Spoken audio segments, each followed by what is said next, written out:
Urea ప్రత్యామ్నాయాలు మరియు సమగ్ర పోషక యాజమాన్యం గురించిన పూర్తి సమాచారం కింద ఇవ్వబడింది. 1. రసాయనిక నత్రజని ఎరువులు, కెమికల్ నైట్రోజన్ ఫర్టిలైజర్స్. సాధారణ యూరియా 46% నత్రజనికి ప్రత్యామ్నాయంగా వాడదగిన రసాయనిక ఎరువులు. DAP, diammonium phosphate 18% text N plus 46% text P_2 text O_5. Ammonium sulphate 20.6% text N plus 24% text S. CAN, calcium ammonium nitrate 25 text 26% text N. Ammonium chloride 25% text N. NPK complex ఎరువులు వివిధ నిష్పత్తుల్లో లభ్యమవుతాయి. 2. సేంద్రియ ప్రత్యామ్నాయాలు, organic alternatives. నేల ఆరోగ్యాన్ని పెంచి సహజంగా నత్రజనిని అందించేవి. పశువుల ఎరువు FYM, వర్మీ కంపోస్ట్ వానపాముల ఎరువు, కోళ్ల ఎరువు పౌల్ట్రీ మన్యూర్, కంపోస్ట్, హరిత ఎరువులు జనుము, పిల్లి పెసర, డెంచా వంటి పచ్చిరొట్ట పైర్లను నేలలో కలియదున్నడం. 3. జీవ ఎరువులు, బయోఫర్టిలైజర్స్. గాలిలోని నత్రజనిని మొక్కలకు అందించి వేర్ల వ్యవస్థను బలోపేతం చేసేవి. అజిటోబాక్టర్, ఎజోటోబాక్టర్ మరియు అజోస్పైరిల్లం, ఎజోస్పిరిల్లం. రైజోబియం, రిజోబియం పప్పుధాన్యాల పంటలకు ప్రత్యేకమైనది. బ్లూగ్రీన్ ఆల్గి మరియు అజొల్లా వరి పొలాలకు ఎంతో మేలు చేస్తాయి. 4. Nano urea, nano urea. సాధారణ యూరియా వాడకాన్ని తగ్గించే ఆధునిక ద్రవ ఎరువు. 500 టెక్స్ట్ మిలీ.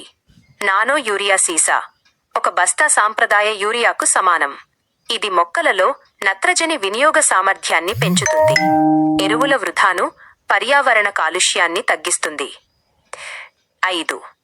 పంటల వారీగా యూరియా ప్రత్యామ్నాయ సూచనలు. వరి, ప్యాడీ, నానో యూరియా స్ప్రే చేయాలి. సల్ఫర్ లోపమున్న నేలల్లో అమ్మోనియం సల్ఫేట్ వాడాలి.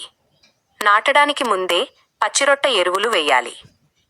మొక్కజొన్న, మేజ్, యూరియాను కొంతవరకు తగ్గించి క్యాన్ లేదా అమ్మోనియం సల్ఫేట్ వాడాలి. వేపపూత పూసిన యూరియాను సేంద్రియ ఎరువులతో కలిపి వాడితే మంచి ఫలితాలు ఉంటాయి. అరటి, బనానా, అమ్మోనియం సల్ఫేట్ లేదా క్యాన్ ద్వారా యూరియాను భర్తీ చేయాలి. సేంద్రియ ఎరువులు, పశువుల ఎరువు, కంపోస్ట్ కలిపి వాడుతూ నానో యూరియా స్ప్రే చేయాలి. చెరకు, sugar cane, ammonium sulphate, can ద్వారా యూరియాను భర్తీ చేయవచ్చు. ప్రెస్మడ్, కంపోస్ట్, చెరకు తోగను ఎరువుగా వాడాలి. నానో యూరియా స్ప్రే మేలు చేస్తుంది. పప్పుధాన్యాలు, పల్సెస్, విత్తన శుద్ధి కోసం తప్పనిసరిగా రైజోబియం వాడాలి. ఇతర ధాన్యపు పంటలతో పోలిస్తే వీటికి నత్రజని అవసరం చాలా తక్కువ. 6. అమ్మోనియం సల్ఫేట్ ప్రయోజనాలు. ఇందులో 20.6% నత్రజని మరియు 24% సల్ఫర్ ఉంటుంది. సల్ఫర్ లోపమున్న నేలలకు ఇది చాలా ఉపయోగకరం. మొక్కల పెరుగుదలకు, ఆకులు పచ్చగా ఉండటానికి మరియు దిగుబడి పెంచడానికి తోడ్పడుతుంది. యూరియాతో పోలిస్తే నత్రజని నష్టం, లీచింగ్ తక్కువగా ఉంటుంది. 7. సమగ్ర పోషక యాజమాన్యం INM సూత్రాలు. అధిక దిగుబడి మరియు గరిష్ట లాభం కోసం ఈ కింది సూత్రాన్ని పాటించాలి. 1. నేల పరీక్ష. ఎల్లప్పుడూ భూసార పరీక్ష ఆధారంగానే ఎరువులు వేయాలి. 2. సమతుల్యత. సేంద్రియ, జీవ మరియు రసాయనిక ఎరువులను సమతుల్యంగా వాడాలి. 3. Nano technology. సిఫారసుల మేరకు సాంప్రదాయ యూరియా బస్తాలకు ప్రత్యామ్నాయంగా నానో యూరియాను వాడాలి.